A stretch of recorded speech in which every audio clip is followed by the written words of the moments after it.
तो स्वागत है आप सभी का आज की क्लास में। अपन बात कर रहे हैं राजस्थान के इतिहास, और राजस्थान के इतिहास में अपन पढ़ रहे हैं क्या, महाराणा कुंभा के बारे में। कुंभा के दो एक युद्ध पढ़ा था अपन ने, कौन सा, सारंगपुर का युद्ध। और सारंगपुर के युद्ध के बाद पढ़ा था अपन ने कौन से, अवल बावल की संधि, जो किस किस के बीच हुई थी।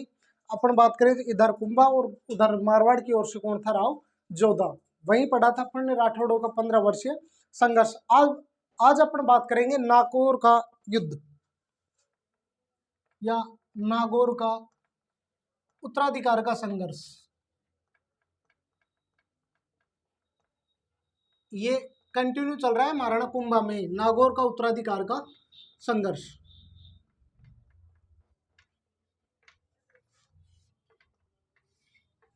ठीक, तो नागौर का जो शासक था उस समय वो था फिरोज खां।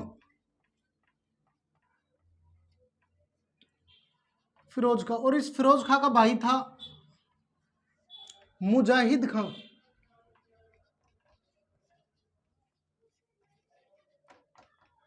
और अगर इसके पुत्र की बात करें तो इसका पुत्र कौन था, शम्स खां।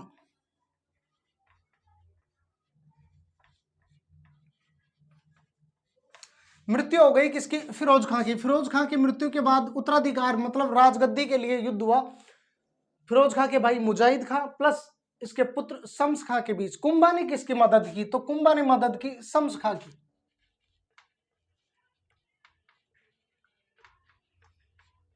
कुंभा द्वारा मदद किसकी, शम्स खां की। और राजा भी बन गया कौन, शम्स खां। लेकिन कालांतर में जैसे जैसे समय बीता तो ये विपरीत हो गया, शम्स खां किसके, महाराणा कुंभा के। और ये चला गया गुजरात की,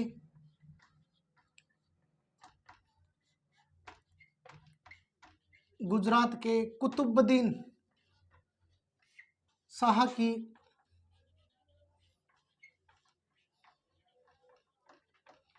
शरण में चला गया। देखो ये जो बातें हो रही हैं ये सारी पृष्ठभूमि तैयार हो रही है, और ये पृष्ठभूमि आगे जाके एक युद्ध का कारण बनेगी। तो नागौर का उत्तराधिकार का संघर्ष, फिरोज खां का भाई कौन, मुजाहिद खां, और इसका पुत्र कौन, शम्स खां। इन दोनों के बीच, मुजाहिद खां और शम्स खां के बीच हुआ नागौर का उत्तराधिकार का संघर्ष, जिसमें कुंभा ने साथ दिया किसका, शम्स खां का। राजा भी कौन बन गया, शम्स खां। लेकिन कालांतर में ये खिलाफ हो गया किसके, महाराणा कुंभा के, और गुजरात के कुतुबुद्दीन के जो शरण में था ये चला गया। इसके बाद आती है एक संधि, बहुत इंपॉर्टेंट है, चंपानेर की संधि। चंपानेर की संधि, देखो कुछ एक डेटे इंपॉर्टेंट हैं ही, जैसे कि अपन ने एक युद्ध पढ़ा था कौन सा, भूताला का युद्ध। कब, डेट याद रखनी है, 1227। कुंभा में पढ़ा सारंगपुर का युद्ध कब, 1437 में। उसके अलावा आवड़ बावड़ की संधि वो पढ़ी अपन ने कब, 1453 में। उसी प्रकार जो चंपानेर की संधि है ये हुई कब, 1456 में। देखो इसको याद भी रख सकते हो, 6 से 1400, और इस 14 को कितने से गुणा कर दो, 6 से 4, तो कितना हो जाता है, 56। मतलब 1456 में संधि हुई थी कौन सी, चंपानेर की संधि। ऐसे भी याद रख सकते हैं। किस किस के बीच हुई थी, तो ये संधि हुई थी मालवा का महमूद खिलजी, मालवा के महमूद खिलजी फर्स्ट, पहले हार चुका है कौन से युद्ध में, सारंगपुर के युद्ध में। मालवा का महमूद खिलजी किससे, महाराणा कुंभा से। तो ये मिल गया किसके साथ, गुजरात के कुतुबुद्दीन शाह की। ये कुतुबुद्दीन शाह है, कुतुबुद्दीन ऐबक अलग था, वो गुलाम वंश में पढ़ते हैं अपन, गोरी का गुलाम था। कुतुबुद्दीन शाह कहाँ, गुजरात। तो चंपानेर की संधि कब हुई, 1456 में। किस किस के बीच हुई, तो ये हुई थी मालवा का महमूद खिलजी प्लस कुतुबुद्दीन शाह। तो कुतुबुद्दीन शाह खुद नहीं आया था, इसका एक प्रतिनिधि आया था। प्रतिनिधि कौन था, ताज खां। प्रतिनिधि कौन था, ताज खां। योजना क्या बनाई, ये दोनों आपस में मिल गए, संधि कर ली कौन सी, चंपानेर की संधि, और आगे जाके लड़ाई करेंगे किससे, ये महाराणा कुंभा से। तो लाइनों में लिखना चाहे तो चंपानेर की संधि,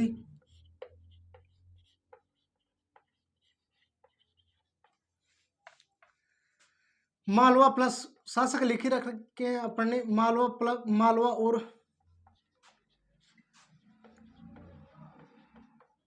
गुजरात के शासकों के बीच हुई।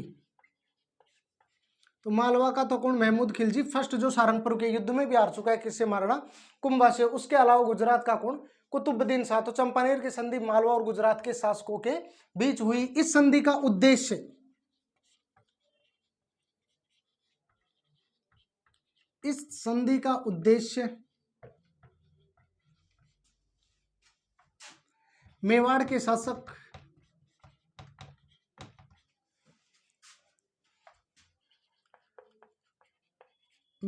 शासक कुंभा को हराना था। मेवाड़ के शासक कुंभा को हराना था। तो देखो पीछे पड़ा अपन नागौर का उत्तराधिकार संघर्ष, उसमें शम्स खां भी किसके शरण में चला जाता है, वही कुतुबुद्दीन। तो तीन हो गए, मालवा का महमूद खिलजी, कुतुबुद्दीन प्लस नागौर का कौन, शम्स खां। हालांकि मदद भी की थी शम्स खां की, किसने, कुंभा ने, लेकिन कालांतर में जैसे जैसे समय बीतता है ये चला जाता है किसके, गुजरात या कुतुबुद्दीन की शरण में। फिर पड़ा चंपानेर की संधि 1456, कब, मालवा का महमूद खिलजी फर्स्ट तथा कुतुबुद्दीन शाह।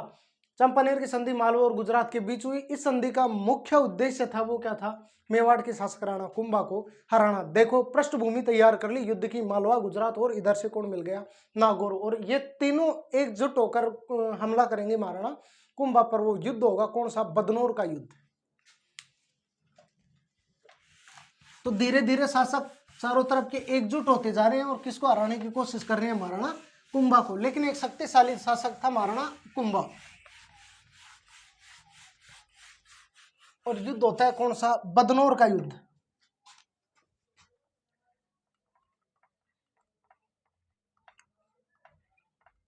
बदनौर का युद्ध किस किस के बीच, सबसे इंपॉर्टेंट तो कौन रहेंगे, राजा मालवा प्लस गुजरात की संयुक्त सेना, मालवा तथा गुजरात की संयुक्त सेना वर्सेज कौन, महाराणा कुंभा। डेट की बात करें तो 1457 संधि कब हुई, चंपानेर की संधि 1456 में। उसके एक साल बाद ही युद्ध हो गया। तो कौन सा, बदनौर का युद्ध, मालवा और गुजरात की संयुक्त सेना के बीच। और इस युद्ध में मालवा और गुजरात की संयुक्त सेनाओं को हरा देता है कौन, महाराणा कुंभा। तो राणा कुंभा ने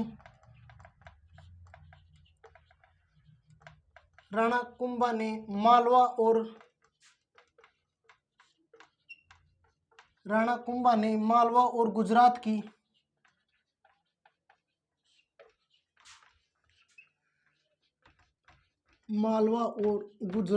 संयुक्त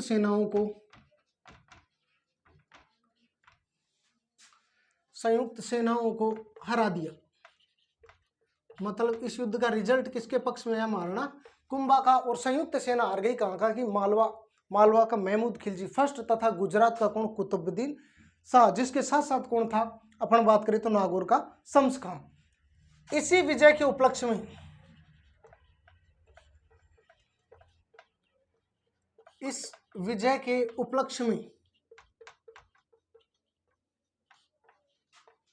राणा कुंभा ने कुशाल माता का मंदिर बनवाया। कुशाल माता का मंदिर बनवाया। अगर इस मंदिर की बात करें तो इन्होंने बनवाया था कहाँ, बदनौर भीलवाड़ा में। बदनौर कहाँ पड़ता है, भीलवाड़ा। तो कौन सी विजय के बाद महाराणा कुंभा ने कुशाल माता का मंदिर का निर्माण करवाया, तो बदनौर में ही ध्यान रखना है। तो स्थान से ध्यान रह जाएगा कौन से युद्ध के पास। तो सारंगपुर के युद्ध के बाद कुंभा ने किसका निर्माण करवाया था, तो विजय स्तंभ का निर्माण करवाया था। तो ये था कौन सा, बदनौर का युद्ध। कब, 1457 में। मालवा प्लस गुजरात की संयुक्त सेना दूसरी तरफ था कौन, महाराणा कुंभा। और कुंभा ने मालवा और गुजरात की संयुक्त सेनाओं को हरा दिया। इस विजय के उपलक्ष्य में राणा कुंभा ने किसका मंदिर बनाया, कुशाल माता का मंदिर का निर्माण करवाया। कहां, बदनौर भीलवाड़ा में। अब देखते हैं अपन कुंभा के निर्माण कार्य। तो महाराणा कुंभा में पढ़ा अपन सारंगपुर का युद्ध, उसके बाद आवड़ बावड़ की संधि, फिर पढ़ा अपन ने क्या, नागौर का उत्तराधिकार, चंपानेर की संधि और अंत में पढ़ लिया कौन सा, बदनौर का युद्ध। अब देखते हैं अपन कुंभा के निर्माण कार्य।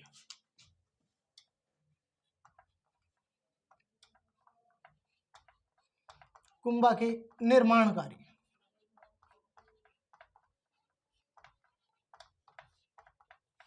तो महाराणा कुंभा को स्थापत्य कला, कुंभा को स्थापत्य कला का जनक कहा जाता है,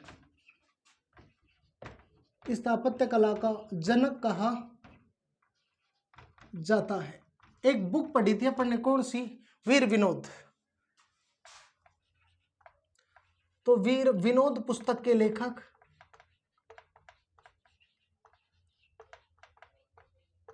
वीर विनोद पुस्तक के लेखक कौन थे भाई, कविराज श्यामल दास।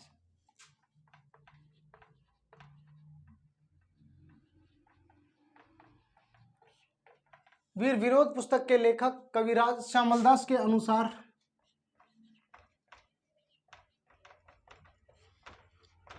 मेवाड़ में 84 दुर्गों में से, मेवाड़ में 84 दुर्गों में से 32 दुर्गों का निर्माण, कुल कितने, 84, जिनमें से 32 दुर्गों का निर्माण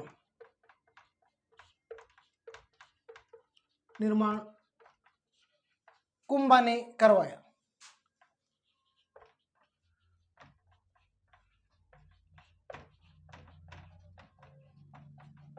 यह क्वेश्चन पूछा जाता है कि किसके अनुसार कुंभा ने 84 में से 32 दुर्गों का निर्माण करवाया, तो ये बता रहे हैं कौन, श्यामलदास, जिनकी पुस्तक है कौन सी, वीर विनोद। बहुत इंपॉर्टेंट किताब है, याद ही रखना है। उसी के अलावा दोनों जो लाइन है, दोनों अपने आप में क्वेश्चन है कि कुंभा को स्थापत्य कला का जनक कहा जाता है। उसके अलावा वीर विनोद पुस्तक के लेखक श्यामलदास के अनुसार मेवाड़ में 84 दुर्गों में से 32 दुर्गों का निर्माण अपन देखें तो इकल्ले किसने करवाया था, कुंभा ने। कौन कौन से दुर्गों का निर्माण कुंभा ने करवाया था, अगर उनको देखें तो अपन देखें तो कुंभा के नाम से ही एक तो कौन सा, कुंभलगढ़ दुर्ग, कुंभलगढ़ दुर्ग, जिसकी प्राचीर को भारत की क्या कहा जाता है, महान दीवार कहा जाता है। उसके अलावा भूमट का दुर्ग, कुंभलगढ़ का दुर्ग, उसके अलावा भूमट का दुर्ग, बैराठ का दुर्ग, या बोले थे बैराठ दुर्ग, और एक और है कौन सा, मचान दुर्ग, मचान दुर्ग। इन दुर्गों का निर्माण करवाया था किसने, कुंभा ने। इन दुर्गों का तो क्या करवाया है, निर्माण, इनका तो क्या करवाया है, निर्माण। उसके अलावा कुछ दुर्गों का इन्होंने पुनः निर्माण और करवाया, जो कि पहले बन चुके थे लेकिन बाद में उनका क्या करवाया, मरम्मत वगैरह करवाई, तो वो क्या होता है उनका पुनर्निर्माण। तो वो कौन कौन से थे, चित्तौड़गढ़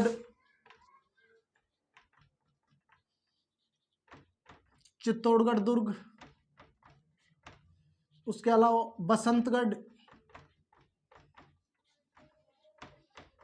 बसंतगढ़ दुर्ग और अचलगढ़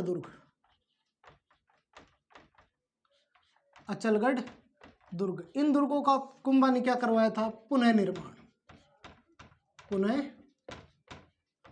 निर्माण। तो ये तो आ जाती है कुंभा की कौन सी, दुर्ग स्थापत्य कला, जिसमें वो क्या करवा रहा है, दुर्गों का निर्माण या पुनः निर्माण। तो एक बार वापस देख ले, कुंभा के निर्माण कार्य, कुंभा को कहा जाता है स्थापत्य कला को जनक, इंपॉर्टेंट क्वेश्चन। उसके अलावा वीर विनोद पुस्तक के लेखक कौन, कविराज श्यामलदास के अनुसार मेवाड़ में कुल दुर्ग बने कितने, 84 दुर्ग, उनमें से इकल्ले 32 दुर्गों का निर्माण किसने करवाया है, कुंभा ने। और बात करें निर्माण कौन कौन से दुर्ग का करवाया, तो कुंभा ने कुंभलगढ़, भूमट, मचान और बैराठ दुर्ग का निर्माण। उसके अलावा चित्तौड़गढ़, बसंतगढ़ और अचलगढ़ जो दुर्ग है, इनका क्या करवाया था, पुनः निर्माण। इसके अलावा ये अपन देख ले कुछ एक मंदिर कुंभा के शासनकाल में बने, या फिर कुंभा ने भी कुछ एक मंदिरों का निर्माण करवाया। इनमें इंपॉर्टेंट देख लेते हैं। तो कुंभ श्याम मंदिर, तो दुर्ग स्थापत्य कला हो गई। अब देखते हैं अपन कौन सी, मंदिर स्थापत्य कला, और उसमें कुंभ स्वामी मंदिर, कुंभ स्वामी मंदिर। कुंभा के नाम से यह तो याद रखने में कोई दिक्कत नहीं आएगी। कुंभ स्वामी मंदिर निर्माण किसने करवाया? कुंभा ने। कहां कहां? अचलगढ़, कुंभलगढ़, अरे कहां? चित्तौड़गढ़। इन 3 जगहों पर कुंभा ने कुंभ स्वामी मंदिर का निर्माण करवाया और इन्हीं के समय बने क्या? रणकपुर के जैन मंदिर। रणकपुर के जैन मंदिर किसके समय भाई? कुंभा के समय। बनवाए किसने? धरणशाह नामक व्यापारी ने। तो बनवाए किसने? धरणशाह नामक व्यापारी ने। तो कुंभा ने खुद ने तो क्या बनवाया? कुंभ स्वामी मंदिर, जो कहाँ है? अचलगढ़, कुंभलगढ़ और चित्तौड़गढ़ में, तीनों जगह है। रणकपुर के जैन मंदिर, इनका निर्माण कुंभा के शासनकाल में या कुंभा के समय हुआ। किसने? धरणशाह नामक व्यापारी ने। इनके वास्तुकार की अगर बात करें तो इसका वास्तुकार कौन था? देपाक, मतलब आर्किटेक्चर इनका देपाक था। ये समर्पित किसको है? समर्पित ये जैन धर्म में बात करें तो आदिनाथ, आदिनाथ या ऋषभदेव जैन धर्म के गुरु हुए थे, जिनमें 24वें गुरु इंपॉर्टेंट है। कौन से? महावीर जैन। तो उन्हीं में गुरु थे। कौन से? पहले गुरु आदिनाथ या ऋषभदेव जी, जिनको समर्पित है ये गुरु। इसमें कुल रणकपुर के जैन मंदिर में है 1444 खंबे। कुल कितने खंबे हैं? 1444 खंबे हैं। इसे खंबों का अजायब घर भी कहा जाता है। इसे खंबों का अजायब घर भी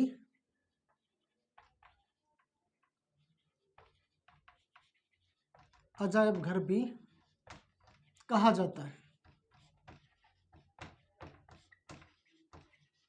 इसे कहा जाता है खंबों का अजायब घर। तो कुंभ स्वामी मंदिर कहाँ? अचलगढ़, कुंभलगढ़ और चित्तौड़ में। रणकपुर के जैन मंदिर, इसका निर्माण किसके समय? कुंभा के समय। बनवाए किसने? धरणशाह नामक व्यापारी ने। इनका वास्तुकार कौन था? देपाक। समर्पित है किसको? आदिनाथ या ऋषभदेव जी को। और यहाँ इसी जो ये जैन मंदिर है, ये कितने खंभों पर है? 1444 खंभों पर। इसी को कहा जाता है खंभों का अजायब घर। अब देखते हैं अपन कुंभा के साहित्य के बारे में। साहित्य के क्षेत्र में कुंभा ने कौन कौन सी उपलब्धियां हासिल की, उनको देखते हैं एक बार।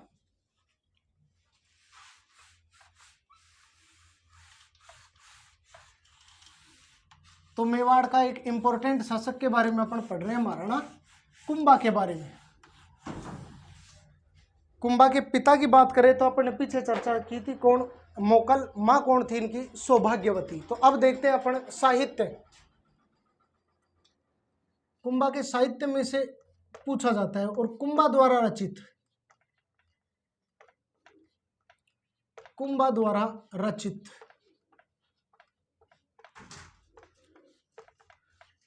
कुंभा द्वारा कौन कौन सी रचनाएं की गई? सबसे इंपॉर्टेंट संगीत राज। संगीत राज। संगीत राज कितने भागों में है? 5 भागों में। अभी बात करेंगे 5 भागों के बारे में। उसके अलावा कामराज रतिसार, कामराज रतिसार सभी याद रखने अपने को ये। उसके अलावा संगीत मीमांसा,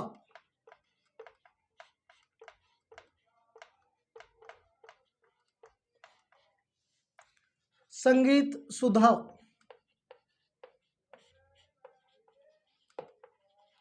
संगीत सुधा, और लास्ट में देखें तो सुधा प्रबंध, सुधा प्रबंध। तो रचनाएं संगीत राज, कामराज रतिसार, उसके अलावा संगीत मीमांसा, संगीत सुधा और सुधा प्रबंध। अगर देखें संगीत राज, ये कुल कितने भागों में है? 5 भागों में। कौन कौन से हैं 5 भाग? अगर इसकी देखें तो पाठ्य रत्न कोश, पहला भाग पाठ्य रत्न कोश, ये कौन सा भाग है इसका? पहला भाग। तो संगीत राज का पहला भाग कौन सा है? पाठ्य रत्न कोश। दूसरा भाग की बात करें तो गीत रत्न कोश। तीसरा भाग की बात करें तो नृत्य रत्न कोश। चौथा भाग वाद्य रत्न कोश, और पांचवा कौन सा, रस रत्न कोश। ये इसके 5 भाग है, पांचों के पांचों याद रखने अपने को। पहला क्वेश्चन तो क्या बनता है, संगीत राजो कितने भागों में विभाजित है, 5 भागों में। जैसे कि अपन देखते हैं हवा महल की 5 उनकी जो मंजिलें हैं, सर विप्र हवा, शरद मंदिर, रतन मंदिर, विचित्र मंदिर। इसी प्रकार से इसके भी 5 भाग अपने को याद रखने हैं, ऊपर से नीचे पाठ्य कोश, पाठ्य रत्न कोश, गीत रत्न कोश, नृत्य, वाद और रस। ऐसे ध्यान रख लेना। सबसे पहले तो क्या वाद्य यंत्र बजते हैं, तब क्या उत्पन्न होता है, रस, रस होने के बाद क्या होते हैं गीत, गीत के बाद क्या होता है नृत्य, और लास्ट में पाठ्य रत्न कोश। जैसे आपको याद रहे, उचित लगे, उसी प्रकार से इनको 5 को पढ़ लेना। उसी के साथ साथ देखते हैं अपन कुंभा द्वारा कुछ टीकाओं की रचना की। टीका कोई बड़ा ग्रंथ है, उसको शॉर्ट रूप में थोड़ा सा लिखना, उसको शॉर्ट रूप में प्रदर्शित करना है, निष्कर्ष रूप में बताना, उसी को क्या कहा जाता है, टीका। तो इसको देख सकते हो आप एक बार। फिर अपन देखते हैं किसकी, कुंभा की टीकाएं। तो रचनाएं याद रखनी है अपने को, कौन कौन सी। संगीत राज जो कितने भागों में है, 5 भागों में। पाठ्य रत्न कोश, गीत, नृत्य, उसके अलावा वाद्य और रस रत्न कोश। कामराज रतिसार, संगीत मीमांसा, संगीत सुधा और सुधा प्रबंध। अब देखते हैं कुंभा की टीकाएं।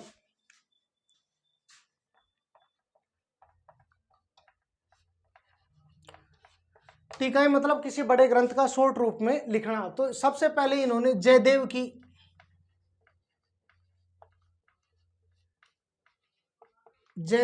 गीत गोविंद।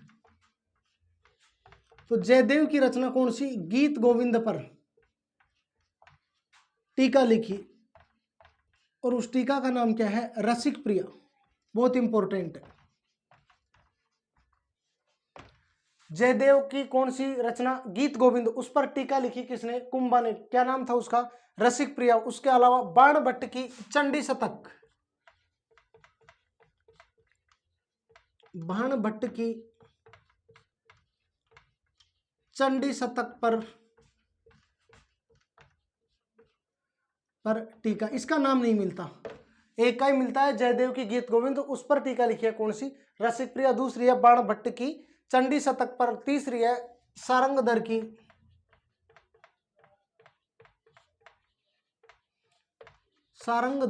संगीत रत्नाकर,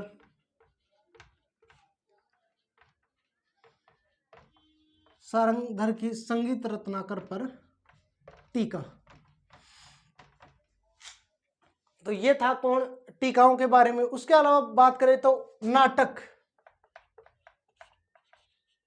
तो जयदेव की गीत गोविंद पर टीका, उसके अलावा बाण भट्ट की चंडी शतक और सारंगधर की संगीत रत्नाकर पर टीका। अगर नाटकों में बात करें तो कुंभा ने मेवाड़ी,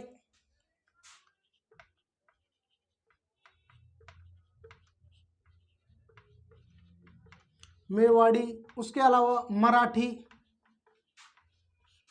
तथा कन्नड़ भाषा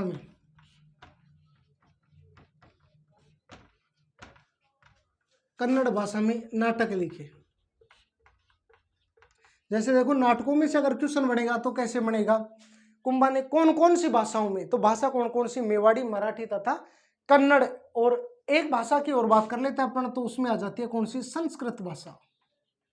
3-4 भाषाएं हैं, कौन कौन सी, मेवाड़ी, मराठी, संस्कृत तथा कन्नड़ भाषा में नाटक लिखे। अगर नाटकों से क्वेश्चन पूछेगा तो वो कैसे पूछेगा, भाषाओं के रूप में। एक देख लेते हैं अपन कुंभा की पुत्री, और कुंभा की पुत्री का नाम क्या था, रमाबाई। इंपॉर्टेंट है, याद रखना है। संगीत क्षेत्र में बहुत विद्वान थी, कौन, रमाबाई। ये कौन थी, कुंभा की पुत्री। कुंभा की पुत्री। कुंभा ने